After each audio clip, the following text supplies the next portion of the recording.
ஆண்டவருடைய நாமம் மையப்படுவதாக.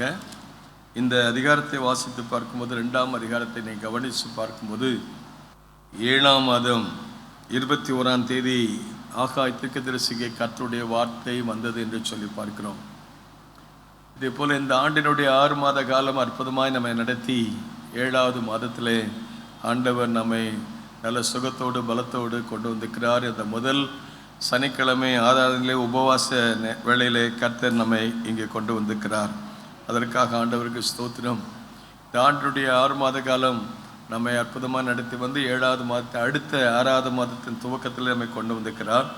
அன்றைக்கு அந்த ஆகாய் தீர்க்கதரிசி வாழ்ந்த காலத்தில், அன்றைக்கு தரீர் ராஜா ஆளுகை செய்து வந்த காலத்தில், அன்றைக்கு அந்த தீர்க்கதரிசியாகிய ஆகாயை பயன்படுத்தி அன்றைக்கு உள்ள தேசங்களுக்கு, அன்றைக்கு உள்ள ராஜாக்களுக்கு, அன்றைக்கு உள்ள மக்களுக்கு, அன்றைக்கு உள்ள தலைவர்களுக்கு, அன்றைக்கு இந்த ஆசாரியர்களுக்கு ஆண்டவர் அவருடைய வார்த்தையை கொடுத்தார் என்று சொல்லி பார்க்கிறோம்.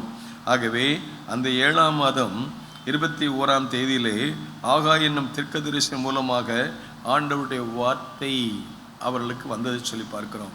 யாருக்கெல்லாம் கர்த்தர் பேச ஆரம்பித்தார் என்றால், 2ஆம் வசனம் வாசித்து பார்க்கும்போது, நீ செயல்தியலின் குமாரனாகிய செருபாபேல் என்னும் யூதாவின் தலைவனோடு பேசு அப்படின்றார். 2வது, யோசதாக்கின் குமாரனாகிய யோசுவாவோடு கூட நீ பேசு. அவன் யார்? அவன் ஆசாரியன். அப்புறம் மீதியான ஜனத்தோடு நீ சொல்ல வேண்டியது என்ன என்று சொல்லி பார்க்கிறோம். இங்கே ஆவியானவர் பேசுகிற வார்த்தை என்னவென்றால், தலைவனோடு பேசு, ஆசாரியனோடு கூட பேசு, எல்லா மக்களோடு பேசு. 3 விதமான மக்கள் கூட்டம் அன்றைக்கு இருந்தது. ஆனால் எல்லாருக்கும் அவரவருக்கும் அவருடைய தேவைகளுக்கும் அவருடைய உத்தரவாதங்களுக்கும் பொறுப்புகளுக்கும் தக்கபடி ஆவியானவர் அன்றைக்கு பேச ஆரம்பித்தார் என்று சொல்லி வாசித்து பார்க்கிறோம். இன்றைக்கு தலைமைத்துவத்தில் இருக்கிறவர்கள் உண்டு. ஆலயத்துக்கு வந்து போகிறவர்கள் இருப்பார்கள். ஆலயத்திலே பொறுப்புள்ள ஊழியங்களை செய்தவர்கள் இருப்பார்கள். இன்னும் தீர்க்க தரிசனமான சொல்லக்கூடிய ஆண்டோடைய வார்த்தையை சொல்லக்கூடிய ஆசாரியர்கள் அங்கே இருக்கிறார்கள். பொதுவான மக்கள் கூட்டம் இருக்கிறது என்று சொல்லி பார்க்கிறோம். எல்லாருக்கும் அவருடைய வாழ்க்கையிலே பலவிதமான சவால்களை உடையவர்களாக இருப்பார்கள். பல பிரச்சனைகளை சந்தித்து வருவார்கள். தனிப்பட்ட பிரச்சனை, குடும்ப காரியங்கள், வேலை காரியங்கள், ஊழிய காரியங்கள், பொருளாதார காரியங்கள், இவளுடைய எல்லா காரியங்களிலேயும் அவர்களுக்கு பலவிதமான தேவையோடு இருந்த பொழுது, எல்லாருடைய தேவையை சந்திக்க ஒரு தெய்வம் அவர்களை என்ன செய்தார் என்றால், அவர்களுக்கு ஆலோசனை கொடுப்பதற்கு அன்றைக்கு ஆகாய் தீர்க்கதரிசியை அவர் பயன்படுத்தினார் என்று சொல்லி வாசித்து பார்க்கிறோம். அப்படி சொல்லும்போது 3ஆம் வசனம் வாசித்து பார்க்கிறோம். இந்த ஆலயத்தின் முந்தின மகிமை கண்டவர்களில் உங்களுக்குள்ளே மிந்திருக்கிறவர்கள் யார்? இப்பொழுது அது உங்களுக்கு எப்படி காண்கிறது? அதற்கு இது உங்கள் பார்வையில் ஒன்றுமில்லாத போல் காண்கிறது அல்லவா? முந்தின ஆலயத்தின் மகிமை பார்த்த கூட்டம் உண்டு. 50 வருஷத்துக்கு முன்னால் இந்த ஆலயத்தை பார்த்த கூட்டம் உண்டு. பைபிள் சொல்லியிருக்குது வேதத்தில், வீடும் ஆஸ்தியும் பிதாக்களாகிய தாய் தகப்பன பிள்ளைகளுக்கு எதே வச்சுட்டு போகணும். கடனை வச்சுட்டு போயிடக்கூடாது, கவலையை வச்சுட்டு போயிடக்கூடாது, கண்ணீரை வச்சு போயிடக்கூடாது, வியாதி வச்சுட்டு போயிடக்கூடாது. நம்ம பிள்ளைகளுக்கு எதையாவது நல்லா செஞ்சுட்டு போகணும். அல்லேலூயா சொல்லுவோம். பிள்ளைகளுக்கு செய்யணும், அதை விட ஆண்டவருக்கு செய்யணும். அடுத்து நம்ம காலத்தில் ஆண்டவர் கேட்பார், எப்பா உனக்கு ஒரு 50 வயசு 100 வயசு 80 வயசு கொடுத்தேன்னு என்ன செஞ்ச? நான் உனக்கு பிள்ளையெல்லாம் கொடுத்தேன், எல்லாம் கொடுத்தேன், நீ எனக்கு என்ன செஞ்சா கேட்பார். நம்ம எல்லாரும் ஆண்டவர் ராஜ்யத்துக்கு போகும்போது ஆண்டவர் நம்ம கணக்கு கேட்பார். எனக்கு என்ன செஞ்ச? எனக்கு எத்தனை ஆத்துமாக்கள் அதே பண்ணேன்? உன் பணத்தை என்ன செஞ்ச? உனக்கு கொடுத்த திறமை என்ன செஞ்ச? 3 T's மங்க, சேலஞ்ச், டைம், சைத். உனக்கு கொடுத்ததை வச்சு என்ன செய்த? 5 தளர்ந்த வாங்கினவன் 5 தளர்ந்த சம்பாத்தியம் பண்ண. அவனை பார்த்து சொன்னார், வெல்டன், நல்லது, உத்தமமும் கொஞ்சத்தில் உண்மையாக இருந்தனால உன்னை என்ன செய்வேன்? 2 தளர்ந்த வாங்கினவன் அவன் போய் என்ன செஞ்சிட்டான்? 2 தளர்ந்த சம்பாத்தியம் பண்ண. ஆண்டவர் கேட்டார், என்னப்பா உனக்கு 2 தாளந்து கொடுத்து என்ன செஞ்ச? ஆண்டவரே நீங்கள் 2 தாளந்து, அவனுக்கு 5 கொடுத்தீங்க. அவனை பற்றிலாம் பேசலை. இவன் பேசுனது என்ன? எனக்கு கொடுத்தது தான். ஒருவேளை நினச்சிருப்பான், அவனுக்கு ஏன் அவனுக்கு 5 கொடுத்தாரு, இவனுக்கு ஏன் 2 கொடுத்தாரு? நம்ம ஆள் பேசுவாங்கல்ல, பாஸ்டர் என்ன அந்த மாட்டே அடிக்கடி பேசுகிறாரு, பாஸ்டர் ஏன் அந்த சாந்த வீட்டுக்கு அடிக்கடி போகிறாரு? அது அவர் இஷ்டம். இல்லையா சொல்லணும். என்ன ஏன் உயரமாக படித்தார்?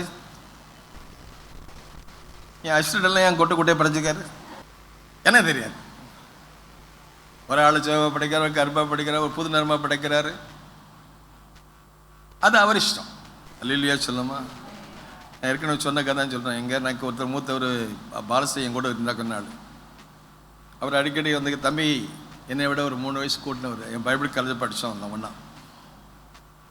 என்னை விட வயசு கூட்டினதுனால அவர் வேறு எங்கேயும் போக மனசில் உங்க கூட இருக்க தம்பி அப்படிம்பாரு. சரி அப்படின்னு அவர் சொன்னார், உனக்கு அசிஸ்டண்ட்டாக நான் இருக்கேன் அப்படின்னாரு. ஏன்னா எனக்கு வயசு மூத்த அவர்னா நான் அசிஸ்டன்ட் பாஸ்டராக எப்படி வைப்பேன்? இப்போ என் அசிஸ்டன்ட் ஜான் இருக்கான், ஜான்சன், அப்போ அண்ணா வருவோம் போனா போவோம், உங்களுக்கு சொல்ல முடியுமா? ஆனால் அவர் கிட்ட 20 ரூபா எனக்கு சம்பளம் தரணும், 20,000 சம்பளம் தரணுன்னாரு.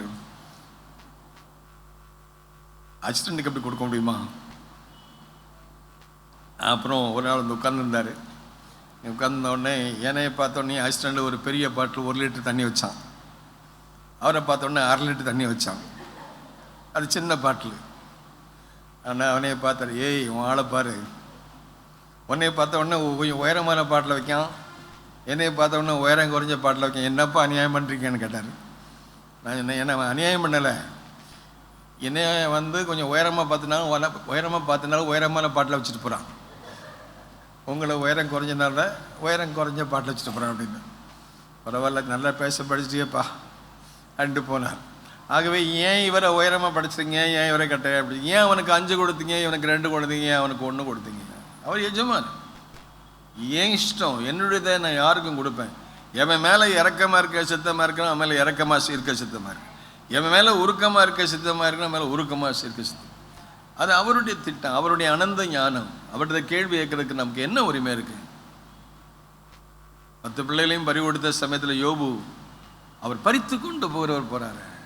அவர்கிட்ட கேட்கறதுக்கு எனக்கு, இன்னைக்கு நம்ம விட்டு போன எத்தனையோ பரிசுத்தமாக இருக்காங்க. அதெல்லாம் நினச்சி பார்க்கும்போது அவங்க நம்மளை விட உயர்ந்தவங்க, பரிசுத்தவங்க. அவங்கள விட நாம் we are not better than them. அவங்கள விட நம்ம மேலான இல்லை. ஆனால் ஒன்று மட்டும் உண்மை, என் காலங்கள் அவர்கிட்ட கையில் இருக்குது. அவர் என்னை கொஞ்ச நாள் வச்சிருக்காரு, நான் அங்கே இருக்கேன். அல்லேலூயா சொன்னோமா. அவர் என்னை இங்கே வைக்க சித்தம் கொண்டதுனால நான் இருக்கேன். அவர் இங்கே என்னை எடுக்க சித்தம் கொண்டா எத்தனையோ கொஞ்சம் வயசில் ஆட்கள் என்னை விட்டு மறிஞ்சு போகும்போது நினைப்பேன். குறிப்பாக பாண்டிச்சேரி ஆசீர்வாதம் சொல்லி ஒரு நல்ல அருமையான தம்பி, அங்குள்ள ஏஜ் பாஸ்டர், மிஷன்ஸ் டைரக்டர் இருந்தார், நல்லா செஞ்சார் ஊழியம். சென்னையிலேருந்து பாண்டிச்சேரி போகிறாரு, போகிற வழியில் ஆக்சிடென்ட் ஆகிட்டார். அதற்காக ஓடி உழைச்சார், மிஸ்திரி ஸ்தாபனம் ஆரம்பித்தார். அதெல்லாம் தாங்க முடியும். ஏன்னு கேட்குறதுக்கு நமக்கு உரிமை இல்லை. நான் பாஸ்டர் அந்த சமயம் 3 தான் பாஸ்டர் பிரசங்கம் பண்ணேன். அவர் கர்த்தருக்கு சித்தமானது, அவர் கைநாள் வாக்கு. அவர் கர்த்தர், அவர் தமது பார்வைக்கு நலமானபடி செய்வார். அவர் கர்த்தர், இஸ் காட். அவருக்கு ஒருத்தர் ஆலோசனை சொல்ல வேண்டாம். அவர் எவ்வளவு நாள் தான் அவர் இருக்கணும்னு வச்சிருக்கிறார், அவ்வளோ நாள் தான் அவர் கொடுத்தார். இந்த பணி நிறைவு பெற்றது. ஆசிரியர் பணியில் ரிட்டையர்மெண்ட் வரும்போது சொல்லுவாங்கள்ல, பணி நிறைவுன்னு மாதிரி. அவருடைய பணி வேலை நிறைவு செய்ததாக ஆண்டவர் எடுத்துக்கிட்டார். நம்ம பணி இன்னும் நிறைவு ஆகலை, அதனால் கர்த்தர் வச்சுக்கிறார். நம்ம பணியை நம்ம செய்யும்போது சரியான சமயம் வரும்போது கர்த்தர் அதை செய்வார். ஆகவே அவருடைய வேலையை செய்யறதுக்கு நம்ம வச்சுக்கிறார். எத்தனை பேர் ஆமேன்னு சொல்கிறீங்க? ஆமேன்னு சொல்லுங்களேன், ஆமேன்னு சொல்லுங்களேன். நம்ம கர்த்தருடைய கையில் இருக்கிற ஒரு பாத்திரம். ஆமே, எனக்கு என்ன தளர்ந்து கொடுத்துக்கிறாரு அவர் தெரியும். உங்களுக்கு என்ன கொடுக்கணும்னு தெரியும். ஒன்றும் இல்லாமல், ஒருத்தருக்கும் ஒன்றும் இல்லாமல் வைக்கல. எதையாவது ஒரு கிருபை கொடுக்குறாரு, ஒரு வரத்தை கொடுக்குறாரு, அபிஷேகத்தை கொடுக்குறாரு, ஒரு தாழ்ந்த கொடுக்குறாரு. 5 தாழ்ந்த கொடுத்தவன் 5 தாழ்ந்த சம்பாத்தியம் பண்ணான். 2 தாழ்ந்த வாங்கினா 2 தாழ்ந்த சம்பாத்தியம் பண்ணிட்டான். 1 தாழ்ந்த வாங்குறவன் பார்த்த உடனே அவனுக்கு கொடுத்த வேலையை அவன் செய்ய வேண்டியதானே. சில ஆட்கள் அவங்க கொடுத்த வேலை செய்ய மாட்டான், அடுத்தவங்களை குறை சொல்லிட்டு இருப்பாங்க. ஒரு சர்ச்சு, ஒரு ஃபேமிலி, ஒரு ஃபங்க்ஷன், ஒரு மினிஸ்ட்ரின்னு வந்தால் ஒரு ஆளுக்கு ஒரு வேலை கொடுப்பாங்க, அடுத்த ஆளுக்கு இன்னொரு வேலை கொடுப்பாங்க. அவளுக்கு ஏன் அந்த வேலை கொடுத்தாங்க, அவனுக்கு ஏன் அந்த வேலை கொடுத்தாங்க? ஒரு யூனிட்டி. அது எல்லா காலத்துலேயும் இந்த பிரச்சனை எந்த தான். ஆனால் ஆண்டவர், ஆகவே இவன் 1 தாழ்ந்த கொடுத்தவன் பாருங்கள், என் புத்தியை பாருங்களேன். என் புத்தியை பார்த்தா ஆண்டவர் அப்படி செஞ்சார். நம்ம சொல்லலாம், ஆட்டுக்கும் வாழை இணைச்சி கொடுத்துருக்கிறாரு. அல்லேலூயா. ஏன் குதிரை கொடுத்த மாதிரி கொடுத்தான்னு? அல்லேலூயா. அவருக்கு தெரியும், இந்த ஆட்டுக்கு இவ்வளவு நேரம் தான் வால் கொடுக்கணும், இதுக்கு மேலே கொடுத்தா ரொம்ப வால் ஆட்டிடும். குதிரைக்கு அவ்வளோ நேரம் வால் தேவைப்படுது. அதனால தான் ஆண்டவர் அவர்களுக்கு தகுந்தபடித்தெல்லாம் செய்கிறார். 1 தாளந்தை வாங்கினவன் அவன் என்ன செய்யணும்? அதை போய் சம்பாத்தியம் பண்ணி அவன் 5 தளம் தான் வாங்கினா 5 தளம் சம்பாத்தியம் பண்ண, அவன் கஷ்டப்பட்டு கண்ணீர் விட்டு அதை சம்பாத்தியம் அதுக்கு ஈக்குவலாக கொண்டு வரணும். 2 தளம் தான் சம்பாத்தியம் பண்ண, அதற்கு ஈக்குவலாக எஜமானை நம்பி இருக்கிற என்னை நம்பி 2 தளம் கொடுத்துக்கிறாரு, அதுக்கு நான் உண்மையாக இருக்கணும், அதுக்கு நான் என்னை கடமைப்பட்டுக்கிறேன், அதை நான் என்னை நம்பினதுனால நான் நம்பிக்கைக்கு துரோகம் பண்ணக்கூடாது, அதை விட நான் மேலே செய்யணும் அவன் நினச்சேன். எஜமானை கனம் பண்ணணும் அப்படின்னு சொல்லி அவன் 2 தளம் அவன் 1 தளர்ந்து உழவன். அவன் என்ன செஞ்சுட்டான், போய் நான் நினைக்கிறேன் அவன் போய் அவனை 5 தளர்ந்து உள்ளவனை போய் பார்த்துருப்பான். 2 தளர்ந்து அவனுக்கு உனக்கே 5 கொடுத்தாரு இந்த பாஸ்டர், உனக்கே 2 கொடுத்தாரு, மோசமான மனுஷன். அப்படிதான் பைபிளை சொல்லிருக்கு. வாசிங்க பார்க்கலாம். மத்தேயு 1 தாளந்தை வாங்கின வந்து சொல்கிறான். மத்தேயு 25 அதிகாரம். ஆண்டவர் எத்தனை வருஷம் சொல்லுங்கம்மா? 24. ஆண்டவனை பாருங்க, யார் எஜமான பார்த்து சொல்கிறான், நீர் விதைக்காத இடத்துல இருக்கிறவரும் பாருங்க. முதல்ல அவன் எஜமான குறை சொல்லான். எஜமானன் அதிகாரம் ஆண்டவரால் வருது. பவுல் எபேசியர் 5-6 அதிகாரங்களில் நிறைய பேருக்கு ஆலோசனை சொல்லுவார். பெற்றோருக்கு சொல்லுவார், பிள்ளைகளுக்கு சொல்லுவார், புருஷர்களுக்கு சொல்லுவார், மனைவிக்கு சொல்லுவார், எஜமான்களுக்கு வேலைக்காரங்க சொல்லுவார். எஜமான்களே உங்கள் வேலைக்காரங்க எப்படி நடத்தணும், வேலைக்காரரே நீங்கள் எஜமானுக்கு எப்படி நடக்கணும். அந்த நாட்களில் அன்னைக்கு இந்த பிரச்சனை இருந்திருக்கு. பெற்றோருக்கும் பிள்ளைகளுக்கும் பிரச்சனை இருந்திருக்கு, வேலைக்காரருக்கும் எஜமானுக்கும் பிரச்சனை இருந்திருக்கு. ஆகவே வேலைக்காரர் பாருங்கள், எபேசியர் 6:5 நீங்கள் கிறிஸ்துவுக்கு கீழ்ப்படுகிறது போல சரீரத்தின்படி உங்கள் எஜமான்களாக இருக்கிறவங்களுக்கு என்ன செய்யணுமா? நீங்கள் உங்களுக்கு எஜமானாக இருக்கிற பயம் நடுக்க இருக்கா உங்களுக்கு? அங்கே போய் விளையாண்டுக்கிட்டு இருக்கீங்களா? எஜமான்களாக இருக்கிறவங்களுக்கு ஒரு பயம் இருக்கணும், நடுக்க இருக்கணும். இன்னைக்கு பாருங்கள், கவர்மெண்ட்டில் அதிகாரி வந்தால் பாருங்கள் எப்படி நிற்கணும். ஒரு போலீஸ் நான் சல்யூட் பக்கத்தில் ஒரு டிஸ்டன்ஸில். நான் இராணுவத்தில் என்னுடைய பாஸ்டர் அம்மாவுடைய தங்கச்சி மாப்பிள்ள கேப்டனாக இருந்தார் பெங்களூரில், ஏஏசியில் கேப்டன். அந்த என்ட்ரன்ஸை பேர் அவர் கேப்டன் துரைராஜ் அப்படின்னு சொன்ன உடனே சல்யூட் கொடுக்க, அவர் கொடுக்க அந்த கேட்டில் இருந்து எனக்கே பாதுகாப்பு கொடுத்தான். அவன் எஜமான அப்படி பாதுகாக்கிறான், அப்படி கன மரியாதை. அது மிலிட்ரியில் தான் ரொம்ப அதிகமாக பார்க்கலாம், போலீஸ்லையும் இங்கே பார்க்கலாம், மற்ற எல்லா துறைகளிலும் பார்க்கலாம். அவன் கொடுக்க வேண்டிய பயம் நடுக்கம் அதிகாரிகளுக்கு. பவுல் அதை சொல்கிறாரு 6:5, வேலைக்காரரே கிறிஸ்துவுக்கு கீழ்ப்படுகிறது போல சரீரத்தின்படி உங்களுக்கு எஜமான்களாக இருக்கிறவர்களுக்கு எப்படி இருக்கணுமா? நம்பர் 1 பயம் இருக்கணும். அடுத்தது தான் பயம் இருக்கணும், ஆனால் எஜமான்களுக்கும் பயப்படணும். பயத்தோடு மட்டும் இல்லை, நடுக்கத்தோடும் இவன் எப்படி உடதாழ்ந்து வாங்கினவன் எஜமான பாருனா எப்படி சொல்கிறான்? பயம் இருக்கணும், நடுக்கணும். கபடற்ற மனதோடு நாம் ஊழியம் செய்யணும். கபடற்ற மனதோடு. இந்த 1 தாளந்தை வாங்கினவன் நீர் விதைக்காத இடத்துல அவனே ஆண்டவருடைய வார்த்தையை மீறுதான். தேவன் கொடுத்த கட்டளை, தேவன் கொடுத்த பிரமாணம், தேவன் நமக்கு வசனத்தை தந்துக்கிறார். கீழ்ப்படிதல் ஆண்டவருக்கு ஸ்தோத்திரம். இந்த 1 தாளந்தை வாங்கினவன் எஜமான குறை சொல்கிறான், ஆண்டவனே குறை சொல்கிறான். விதைக்காத இடத்துல அறுக்கிறவன், நீ தெளிக்காத இடத்துல சேர்க்கிற எப்படிப்பட்ட மனுஷன்? அது இங்கிலீஷில் போட்டப்பா, தமிழில் போட்ட, இங்கிலீஷில் போட்டேன், அதில் போட்டுக்க பாருங்க. Who had received the 1 talent came and said, Lord, I knew you to be a hard man, reaping where you have not sown, and gathering where you have not scattered the seed. You are a hard man. You are கடினமான மனுஷன். எஜமான் அவன் கடினமான மனுஷன் வந்து உனக்கு கொடுத்துருக்க மாட்டானே. உன் பார்வைக்கு அவன் கடினமானவன், மற்றொரு பார்வைக்கு அவன் ஜெனரல், நல்ல ஜென்டில்மேன். 2 தாளந்துக்கும் வாங்கினவனுக்கும் இதே தான் எஜமான், 5 தாளந்து வாங்கினவனுக்கு இதே தான் எஜமான். உனக்கும் அவன் தான் எஜமான். ஏன்? உன் புத்திக்கு தக்கபடி தான் அவன் கொடுத்தான். உன்னை பற்றி அவனுக்கு தெரியும். இந்த ஒரு நாளில் வாங்குறதுக்கு நீ தகுதி கிடையாதவன், ஆனாலும் உனக்கு ஒரு வாய்ப்பு கொடுத்தான். அந்த வாய்ப்பை நீ பயன்படுத்தலையே. ஆகவே ஒரு தாளம் தான் வாங்கினவன் என்ன செஞ்சான் போய் பாருங்க. அவனை பற்றி சொல்லும்போது அவன் பயந்து, அவன் சொல்கிறான், நான் பயந்து, உண்மையான பயமா கள்ள பயம். அவன் போய் அந்த தாளந்து என்ன செய்தான், புதைச்சி வச்சேன்னு சொல்கிறான். புதைச்சி வச்சு உம்முடையதை புதைச்சி வைக்கிறதுக்காக கொடுத்தாரு எஜமான்.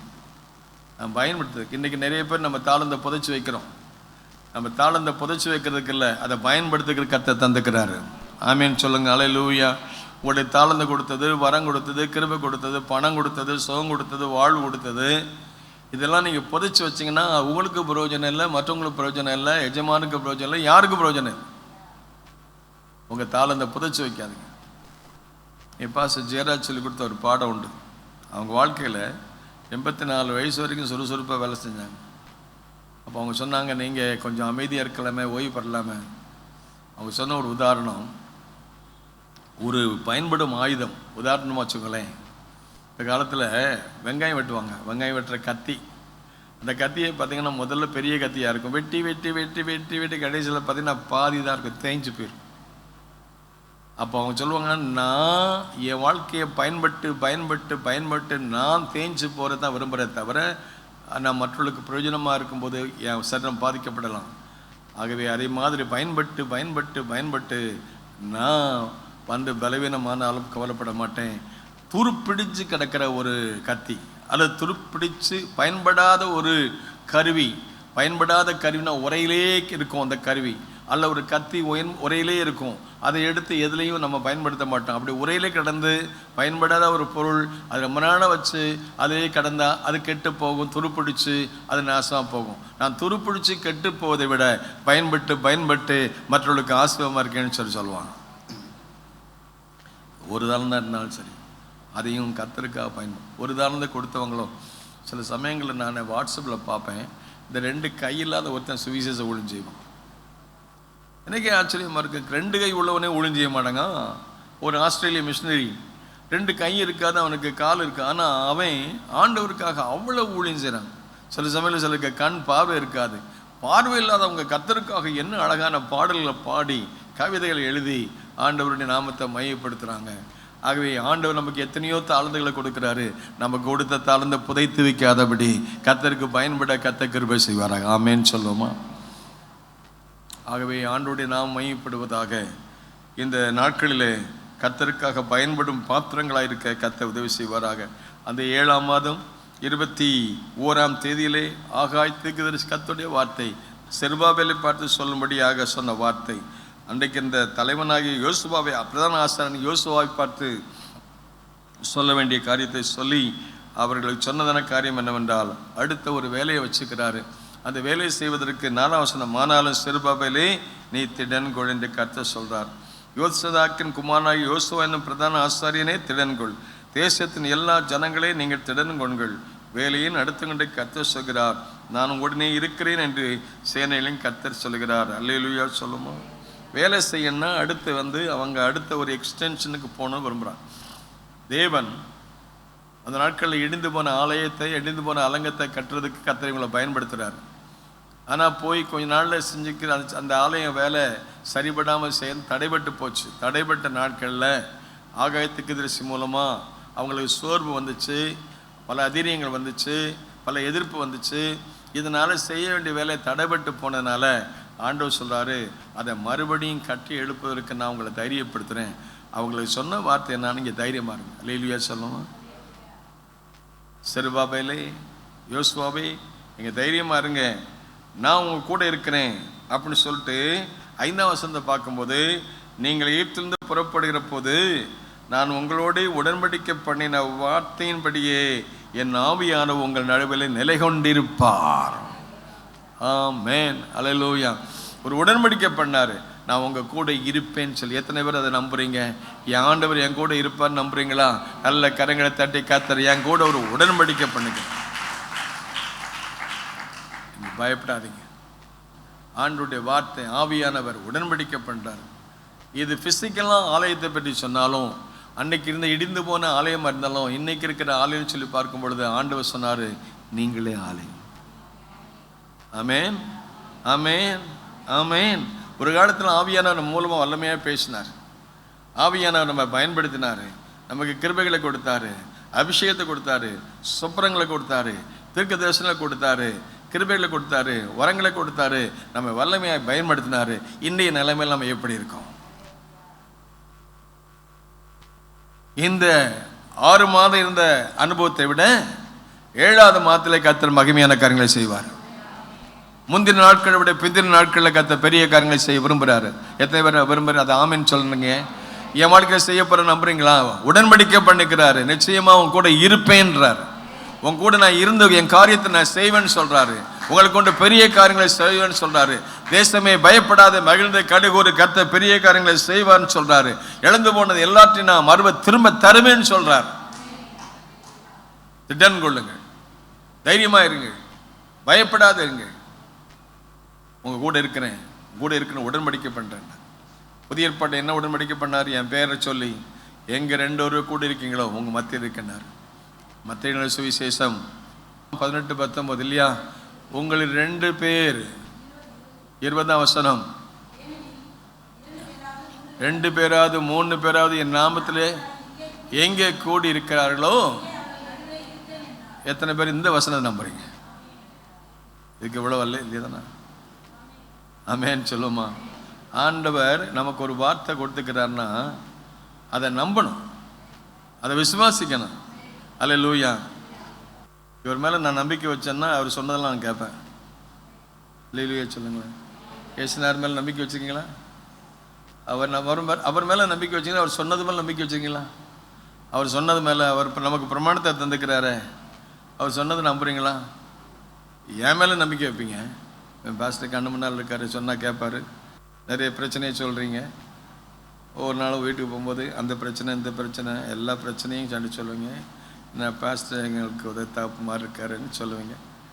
இன்றைக்கும் காலைல போயிட்டு வந்தேன், நேற்றும் காலைல வீடு போயிட்டு வந்தேன், முந்தின நாள் போயிட்டு வந்தேன். ஒவ்வொரு வீட்டுக்கு போகும்போது ஒவ்வொரு காரியத்தை சொல்லுவாங்க. ஏன்னா என் மேலே உள்ள நம்பிக்கையினால நான் உண்மையாக செய்வேன்னு நம்புகிறாங்க, அது சொல்கிறாங்க. நானே மனுஷன்தான், நான் என்ன செய்ய முடியாது. ஆனால் அன்றைக்கி நான் ஒரு புக்கு வாசித்திருந்தேன். அதில் அருமையான ஒரு வாசனை சொல்கிறாங்க. அதாவது அந்த கீழ்ப்படிதல் எதனால் நமக்கு வர்றதுனா விசுவாசத்தினால. விசுவாசங்கிறது என்னென்னா, நாம் அவர் மேலே நம்பிக்கை வைக்கிறதுனால. ஒரு மனுஷன் மேலே நம்ம நம்பிக்கை வச்சா அவன் சொன்னது நாம் அப்படியே என்ன செய்வோம். ஒரு மனுஷன் மேலே நமக்கு நல்ல நம்பிக்கை, அந்த மனுஷன் நம்ம மேலே நம்பிக்கை வச்சா அவன் சொன்னதெல்லாம் நம்ம கேட்போம். அல்லேலூயா சொல்லுமா? அது நம்ம நாட்டில் ரொம்ப ஒரு மந்திரவாதிகிட்ட போனால் அவன் சொன்னதெல்லாம் அப்படியே செய்கிறாங்க. சாவுனாலும் செத்துட்டான். சமயத்தில் நீங்கள் பார்த்துருப்பீங்க வாட்ஸ்அப்பில், ஒரு மந்திரவாதி சொல்லிட்டான், உன் பிள்ளை தான் உன் முன்னேற்றத்துக்கு தடை, பிள்ளையே காலிவிட்டான். அவன் ப்ரொஃபஸர். ஆந்திராவில் நடந்த சம்பவத்தை பார்த்தீங்கன்னா, அன்றைக்கு ஒரு மிஷினை வந்து சொல்கிறாரு, ஒரு மந்திரவாதி சொல்லிட்டானா, உன் பிள்ளைய அது என்ன, அது ராசி சரியில்லை, சாதகம் சரியில்லை, அதுக்கு என்ன காலம், சனி காலம் வந்திருக்கு, அது நீ கொன்னுடு, கொன்னுடு, அப்போ தான் உனக்கு வாழ்க்கையில் முன்னேற்றம் அப்படின்னு. அவன் சொன்னதை நம்பிட்டு இந்த பிள்ளையை கொண்டு போய் எங்கள் கங்கையில் கொண்டு போய் நதியில் போய் போடுது. அது 1 வயசு குழந்தை, அதை கொண்டு போட சொல்கிறான். அதை போடுறதுக்கு முன்னால் தாயும் தகப்பனும் எப்படி மனசு, இவன் மாந்திரவாதி சொல்லிட்டானா.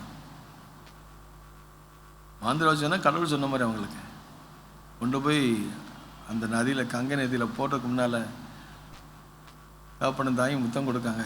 என் பிள்ளை இப்போ தூரப்பட போகிறோமே, நதியில் போட போகிறோமே, இவன் வாங்கி முத்தம் கொடுக்கான், அவன் வாங்கி முத்தம் கொடுக்கான்.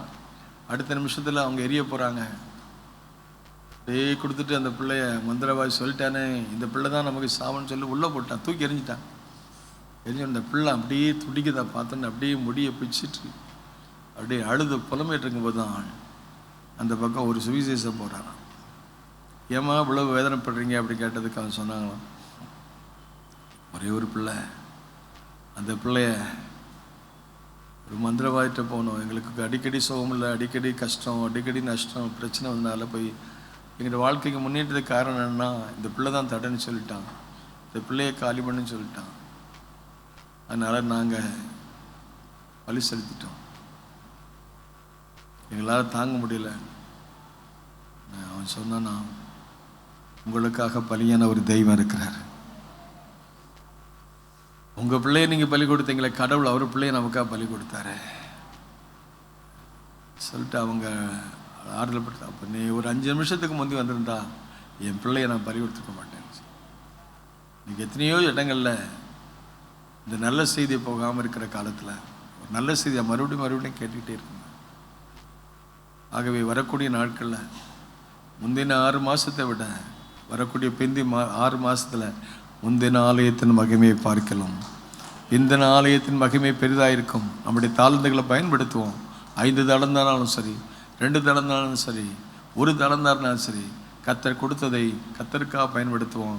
அவர் சீக்கிரம் வருகிறார். அவர் வரும்போது அவர் மறுபடியும் வருகிற காலத்தில் என்ன நடக்கும்னா, 6ஆம் வசனம் வாசிக்கிறேன். கர்த்தர் சொல்கிறது என்ன, கொஞ்ச காலத்துக்குள்ளே இன்னும் ஒரு தடவை என்ன செய்வேன், வானத்தையும் பூமியையும் சமுத்திரத்தையும் வெட்டாந்தரையும் அசைய பண்ணுவேன், சகல ஜாதிகளையும் அசைய பண்ணுவேன், சகல ஜாதிகளால் விரும்பப்பட்டவர் வருவார், இந்த ஆலயத்தை மகிமையினால் நிறைய பண்ணுவேன். ஆமே. நல்ல கரங்களை தட்டி கர்த்தரை ஸ்தோத்திரம். அல்லேலூயா.